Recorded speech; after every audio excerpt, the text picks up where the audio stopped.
Assalamualaikum. Welcome to my MS Pharmacy Point. How are you all? I hope so all are well.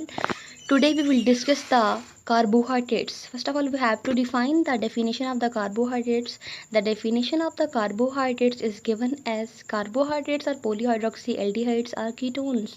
Are there complex substances which on hydrolysis give polyhydroxyaldehydes और ketones.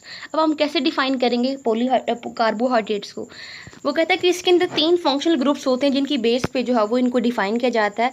और वो कहता है कि जब हम और या फिर इनके जो डेरिवेटिव कंपाउंड्स इनसे डिराइव कंपाउंड्स होते हैं उनके बने होते हैं कार्बोहाइड्रेट्स। और जब इनकी हाइड्रोलिसिस की जाती है तो वो यही 3 फंक्शनल ग्रुप जो हमें वापस मिलते हैं। अब वो कौन से हैं? पोलीहाइड्रोक्सीएल्डिहाइड्स और कीटोन्स। पोलीहाइड्रोक्सी मतलब इट्स मीन के मैनी हाइड्रोक्सिल ग्रुप्स होते हैं इसके अंदर। जब हम बात करते हैं कार्बोहाइड्रेट्स की, ये कौन से कंपाउंड्स होते हैं? ऑर्गेनिक और inorganic. The carbohydrates are the organic compounds, they are made up of the carbon, hydrogen and oxygen. Basically 3 compounds, 3 elements ऐसे होते हैं जो कि कार्बोहाइड्रेट्स के अंदर पाए जाते हैं, कार्बन, हाइड्रोजन और oxygen. The literally meanings of carbohydrates are the hydrated carbons. Carbohydrates are also called sugars. वो कहते हैं कार्बन को हाइड्रेटेड कार्बन कहा जाता है क्योंकि ये एक वाटर मॉलिक्यूल के साथ बॉन्डेड होती है। और कार्बोहाइड्रेट्स को हम शुगर भी कह सकते हैं। आगे आगे बात करते हैं हम जनरल फार्मूला की।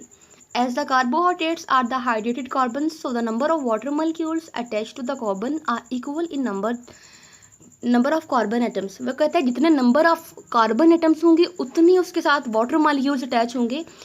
Thus, the general formula is given as CnH2ON। Here n is the number of whole number। जो n है वो रिप्रेजेंट करता है होल नंबर को, यानी जितने नंबर ऑफ कार्बन एटम्स होंगे उतने ही वाटर के मॉलिक्यूल्स होंगे, यानी दोनों का जो डायरेक्ट रिलेशन है। इसीलिए इसको कार्बोहाइड्रेटेड कार्बन्स बोलते हैं, कार्बोहाइड्रेट्स को, क्योंकि जो इनका जनरल फार्मूला है वो ये रिप्रेजेंट करता है कि कार्बन एटम जो है वो कनेक्ट है, बॉन्डेड है टू द वाटर मॉलिक्यूल के साथ। अब हम बात करते हैं कुछ एक्सेप्शंस होती हैं इनके फार्मूला के रिगार्डिंग।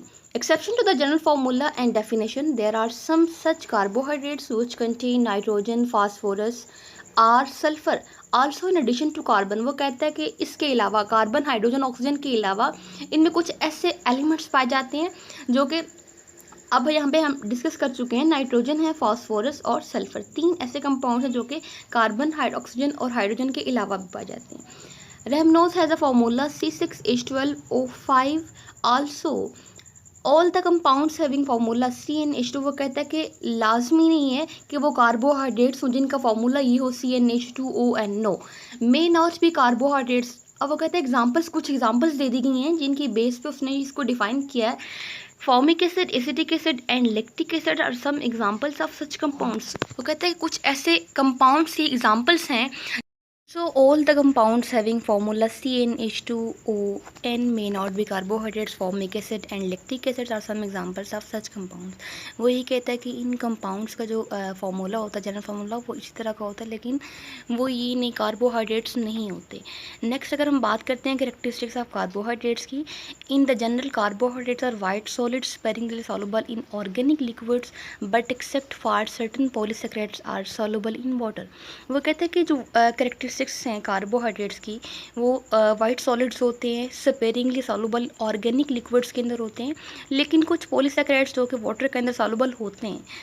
बहुत से जो कार्बोहाइड्रेट्स हैं उनका लो मोलेकुलर वेट होता है, जिन मॉलिक्यूल्स का मोलेकुलर वेट कम होगा वो टेस्ट में स्वीट होंगे। वही बात करते हैं many carbohydrates of low molecular weight have a sweet taste. Next बात करते हैं फंक्शनल ग्रुप्स ऑफ कार्बोहाइड्रेट्स की। इनके फंक्शनल ग्रुप्स कौन कौन से हैं? There are 2 types of functional groups in carbohydrates. The carbohydrates have 2 major categories on the basis of functional group. हम इनकी फंक्शनल ग्रुप की बेस पे इनको 2 मेजर कैटेगरीज में डिवाइड करते हैं। 2 फंक्शनल ग्रुप्स कौन कौन से होते हैं? First one aldehyde, second one keto group. Aldehyde group के अंदर CHO आता है। CHO ग्रुप अटैच होता है कार्बन, फर्स्ट कार्बन पे, and the carbohydrate with the aldehyde group.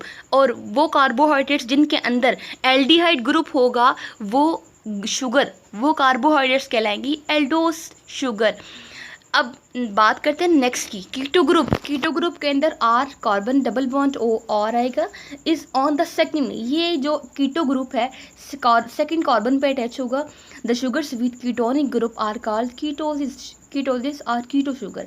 वो शुगर्स जिनके अंदर कीटो ग्रुप होगा वो कीटो शुगर कहलाएंगी, और वो शुगर्स जिनके अंदर एल्डो ग्रुप होगा वो एल्डिहाइड ग्रुप एल्डो शुगर्स होंगी। फिर बात करते हैं सोर्स, ये कहाँ से आते हैं, हमें कहाँ से ऑब्टेन होते हैं carbohydrates. Carbohydrates are the natural compounds and their basic sources plants. इनका जो बुनियादी सोर्स है वो पौधे हैं।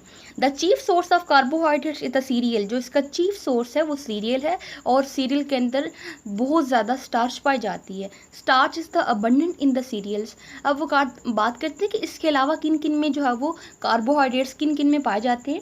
Vegetables, legumes and fruits. 3 चीज़ें हैं जिनके अंदर जो है वो मेजर जो है वो ज़्यादा अमाउंट में कार्बोहाइड्रेट्स हमें ऑब्टेन हो सकता है। फर्स्ट वन सोर्स है वेजिटेबल्स की बात करते हैं, ई.जी. पोटैटो, कैरेट, बीट्स, यानी आलू में पाया जाता है, गाजर में और चुकंदर वगैरह में। जब हम बात करते हैं लेग्यूम्स की, दालों वगैरह की बात करते हैं, तो पीनट और लेंटिल्स में पाए जाते हैं, ठीक है। फिर हम फ्रूट्स की बात करते हैं, फ्रूट्स में बहुत स्वीट एंड नॉन स्वीट, जितने भी स्वीट फल में जो मतलब जो फल वगैरह वो मीठे होते हैं और मीठे नहीं होते, उन दोनों में कार्बोहाइड्रेट्स अबंडेंटली पाए जाते हैं। अल्लाह हाफिज़, थैंक यू सो मच।